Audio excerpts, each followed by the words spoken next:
meesha waxaan ka qabanayaa kormeer baan u imi sekuuradkeedu iyo sida u sugan yahay oo meeshii berri banaanbuxu ka dhacayay marka arrintaasaan u imid haddana waajibaadkayga shaqaanaystaa waa gartay yaa kuu soo wakiishay oo aad nala wadaagi kartaa inaad halkan timaado indheyntan iyo kormeerkan aad ku samaysay halkan adeer haddee waxaa ii soo wakiilatay mas-uuliyadda aniga isaaran saaad ogtihiin dalku dowlad male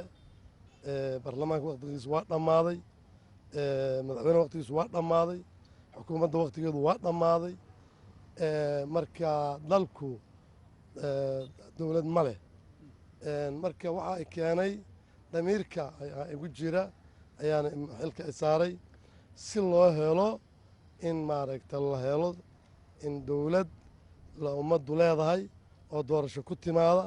oo xor oo xalaala si loo helo ayaan u imid maadaama aan dalkan dhiig badan u daadiyey waqti badanna aan geliyey waxa keliya oon hadda haynaan ay tahay doorashada 4 sano ah 4taas sano inaysan dib nooga noqon oon helno cid kastoo diidanna aan ka hor nimaadno oon ka diidno mas-uuliyadana saaran waa iyadanay keentay waa gartay waxaad ii sheegtaa ciidamo dowladeed baa halkan joogay maamul baa jira dabcan iyagu ma ogyihiin maal ma jiro wax maamula ma jiraan dalku maamul ma leh waxaa waaye maamulka jiraahay waa maamul waqtigiisa dhammaaday anigu waan wasiiraha jira soo moogid aniga wasiirka jiraahe wasiirkaan ahaa jiroo kale waa madaxweynaha jiraana madaxweynayaasha jiroo kale ahaa waa isaga iyo cabdiqaasinka jooga maaragtay masar iyo farmaajo caawa waa isku mid laba madaxweyne hore waaye wuxuu ku joogaa si sharciga ka baxsan wixii lagu heshiiye ka baxsan oo xoog ah oo qalad ah oo gardarro ah iyadaana diidannoon diidaynaa waa gartay berri banaanbaxu halkan ma ka dhacayaa bulshada soomaaliyeed ay ku daawanaysa maxaad u xaqiijin kartaa halkan waxaan u imid oon u taaganahay inaan u xaqiijiyo inay meeshaanu amni tahay banaanbaxona oo ka dhacaa banaanbax amniya oo salmiya oo nabadgelya oo dadku shucuurtooda ku muujinayaan meeshaan ka dhacaa wax dhiba iyo midnana waxaan ugu baaqa dadweyne inaysan samayn cid kasta oo arrintaas ka hor timaadana iyadaa mas-uuliyaddeeda qaadee ummaddu wax dastuurkaa siinaya in dadku ay bannaan baxaan wixii la qorto lagu heshiiyey ayaa saa ogol dictatorin maxamed siyaad barraan diidnay mid ka dambeeyana ma aqbalayno mana yeelayno warar baa sheegaya in suuragal ay tahay in berri subax bandow magaalada la geliyo banaanbaxuna sidaas uu ku baaqdo wararkaas ma idin soo gaareen idinkuse haddii saas ay dhacdo maxaa tillaaba ah oo idin qorshaysa horta magaalada bandow lama geli karo wax bandow geli karaana ma jiraan sababtoo ah dadka rabitaankooda iduma celi karto wa kun qori haddii jid lala istaago 10 kun oo qof oo ku soo yacda ka adag dadka waxaan leeyahay xaqaad u leedihiin soo baxa 4 askari oo jidtaan iduma celi karto yacni waa dembiilayaal waa lala xisaabtama askartana waxaan leeyahay jooga waad maqlaysaan dalka maraykanka donald trump inuu yidhi maaragta wuxuu samaynayey ciidamadii baa ka hor yimi xaqa baa laydinkugu leeyahay garaadaha aad sidataan ummaddaa leh mushaarka ummaddaana canshar looga qaadaa maaragtay baawurtiinna ummaddaanaa leh aad wadataan farmaajo ma leh cid kale ma leh anugu ma lihi qabiil ma leh aadinkaa iska leh ciddaa wixii aad iska lahaydeen rabta inay xoog idinku isticmaasho ka hor imaadaan leeyahay si nabada ugu dambayn ciidanka caawa aad hogaaminaysay halkan jooga ma ciidan adiga ku gaar ah oo jenaraal indhacadda ka amar qaata mise waa ciidan musharaxiinta oo idilka wada yimid ciidanka halkan jooga waa ciidan soomaaliyeed una soo baxay inay ummadda soomaaliyeed oo maaragtay xuquuqdoodii dastuurigaad loo diiday inay maaragtay amniga u sugaan ciidan u soo baxo waaye waana ciidan soomaaliyeed wasiirka amniga maxaa karoon faaris qabsay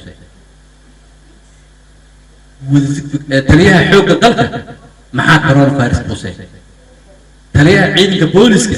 maxaa karoon faaris qabsay haddii marka shirkii jaraa'id ee shalay la qabtay shir jaraa-id oo ujeedadiisu ay ahayd in coronavirus iyo khatartuu leeyahay iyo xoogaysiga uu soo xoogaystay in lagu adkeeyo looga dan lahaa haddii waxaan isleeyahay dadkaas ayaga ah wasaaradda caafimaadka iyo wasaaradda warfaafinta dhinacyada iskama soo taagteen fariin dadban oo la dirayo oo dadka in lagu caburiyo la rabo oo dimuqraadiyadda in lagu caburiyo la rabo oo xorriyatul qowlka in lagu caburiyo la rabo ayay ahayd meeshaas waxaan rabaa kaftan yar inaan gasho niman baa qolay rabeen inay marti qaadaan waxay ku yidhaahdeen war qoladaani martiqaadka maxaan uga dhignaa waa la isku qabto waxaa la yidhi war waa dad sharaf leh wan iyo maaragtay aan u qalno iyo maya war riyaacadka waa ku filan tahay aan u qalno waxaa la yidhi marka bal hadday riyaacadka nooga qancaan hadda waa khayr hadday xoogaa saluug aan ka dareennana wankii di waa loo joogaa iyo wanankii wankaan u qari doonaa markay yimaadeen nin baa hadalka u jeedin wuxuu yidhi nimayahow inayda martiqaadaha loogu talagalay haddii in riyada ilee qaliyo orgina waa laiskugu talagalay haddaad diidaana wanana waa loo joogaan waaba sii sheegay warkii uu kashafay mogta hadda risaalada ay wasiiradana soo gaarsiinayeen waxay ahayd annagu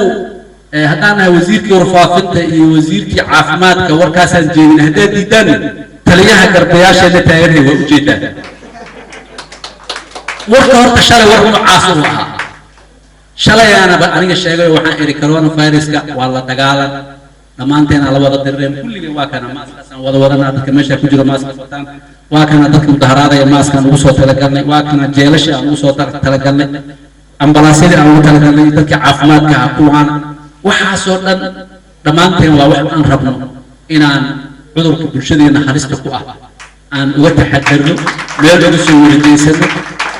aan la siyaasadeen cudurka dawladdu in ay coronaviruska la dirirtahay annagaa ku garab taagan annagaa raalli ka ah annagaa garab iyo gaashaan ugu ah hiil iyo hoo aan ula garab taagannahay taas haba yaraatee waxa ay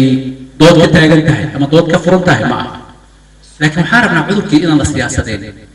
dawladdu cudurkii rabtaa inay siyaasadeyso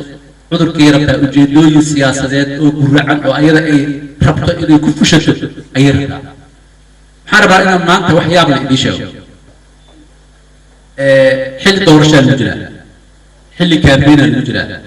madaxweynaha kursiga joogahay wuxuu leeyahay doorashadii in la igula tartamo ayaan rabaa maantana maanta idinla hadlayo nin murashaxiinta ka mid ah ayaa qado oo hoteelada muqdisho mid ka mid ah uu rabay inuu ku qabsado oo dad kontumeeye lixdameeye inuu kula hadlo uu rabay baa loo diidoo naba sugidda warqad keenta waxay tiri qadadaa lama qaban karo waa maantada maanta madaxweynaha noocaasa madaxweyne in lala tartama raba miya madaxweyne in doorasho qabta raba miya madaxweyne dimuqraadiya raba miya ma aha doorasho waa la yaqaanaa xilligeeda waa inuu political space jiro waa in dadku inay hadli karaan inay tartami karaan inay campaign samaysan karaan inay abaabul iyo ololo samaysan karaan in loo ogolaado anigana istaadi muqdisho iyo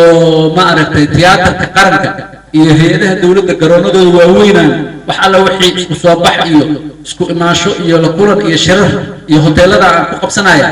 qofkii ila tartami lahaana qofuu arki karo iyo qofuu maaragtay ka kaameen garayn kara male sidaasaana tartanku uu noqonaya cid yeelaysa male hadda ka hor abeese iyo waxaa isguursadaa la yidhi iyo dabagaale abeese iyo dabagaale hadda ka hor isguursadaa la yidhi markii arooskii uu dhacay oo luludii dhacday oo xafladii dhammaatay abeese hadda waa taqaanaanee god ay gashaayeen godkeedii intii u rurtay waxay tiri oo dabagaalow soo galhee godka dabagaalaheed doqonna ahee abeese muu god ugu galaa intuu banaanka istaago tig yiri yiri aniga sidaasaan dadka islaamaha uga ilma dhalaabaysiinaba oday farmaajo wuxuu leeyahay anigoo abaabula oo wax walba oo facilities oo dawlad leedahay iyo mid kale leedahay haysta iyo idinkoon abaabuleen isna abaabuli karin oo aan caburinayo kaalay ila tartama cid kuma tartamaysa male manxiis le kula tartami kara anigana manxiis la noqona diyaar madi سيدي الدبقالية من وحنا ندقيو بنانك سامي سكاكين مدلو أما بنانك أصابح بنانك إمو وبنانك أو كتفتنا الله وحان هادين مظاهراتنا وحواي دور شداس دور شحة الحرية وقف والبؤ وكتر تماعي وقبل قران أو كولي سكرتا قف كولي سكرتا لكن ومرك وترتمي وأبابك الجلي وإنه قبل قران أو كولي سكرتا قابكي جدوينكي يهملوينكي وكولي سكرتا إكوهم مغضاء لكن قف دورشو حل من دور تحول هذين أداء هبا يراته بجو الحين هدور البريء ظهرات على جوجيو الدور واحد جيرونا إلا جوجيو إذا عاد هي ماذا هذا هي هذا واحد كسته ويدبر هبان ديارنا وها معارض إن الله هذا ديارنا إن ما عرفت بيتك الإسبيس قران ديارنا دورش هذين حقي حرام قدام ديارنا هل كاس هي